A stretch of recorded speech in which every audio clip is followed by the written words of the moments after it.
about something else. I closed my show yesterday with an impassioned plea to the mentally abused liberals who are mentally abusing the rest of the country.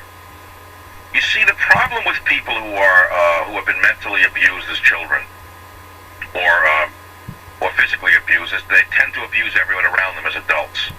Liberals are like abused children. They may not have been physically abused, but they've been mentally abused. And now that many of them have power, they're abusing the rest of us to get even though we're not their enemy.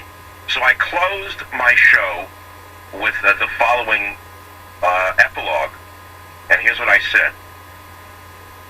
I said how liberals can have such hatred in their hearts for people like myself, how they will take the side of the Islamic extremists over the president and over the troops, how they will take the side of the enemy in virtually every interchange, and can only be answered with one statement: liberalism is a mental disorder, and I don't have the cure for it.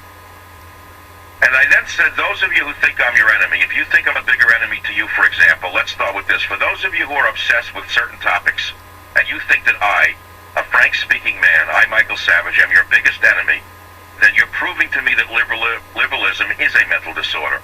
Why do I say that? Because I do not pose any direct threat to any of you. Who does pose a direct threat to you? Our common enemy. A common enemy who would hang you, cut your throat, throw you down a well, or collapse a wall of bricks on you. So a man who speaks out trying to defend all of us becomes your enemy. Why? Because you're sick. Because you're mentally ill and you need help. You need more help than you can imagine, but you'll be the last person to understand how sick you are. What it's going to take to wake you up is anyone's guess. I have a pretty good idea what it's going to take. It'll be like 55,000 degrees over your city, and they'll be cheering throughout the Middle East.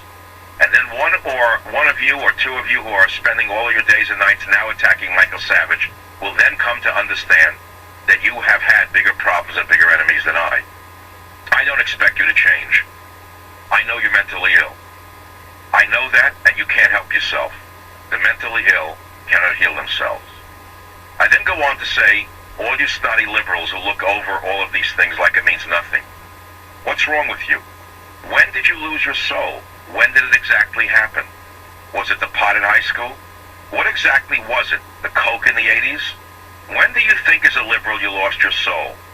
What did it to you? What was the turning point? What was that tipping point in your life as a liberal looking back? When you lost your soul and started to hate America, and you started to hate everything that was normal and sane about this country.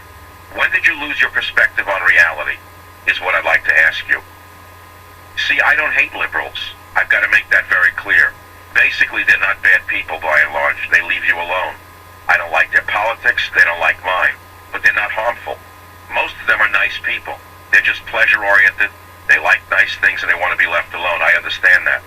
But how they could have such hatred in their hearts for people like myself, who spend their every waking minute with every fiber in their being, trying to wake America up to the danger it is in, how they will take the side of the Islamic extremists over the president and over the troops, how they will take the side of the enemy in virtually every interchange, can only be answered with one statement: liberalism is a mental disorder and I don't have the cure for it. But I will never relent in my desire to awaken all of America with God's will, and that's how I closed the show yesterday.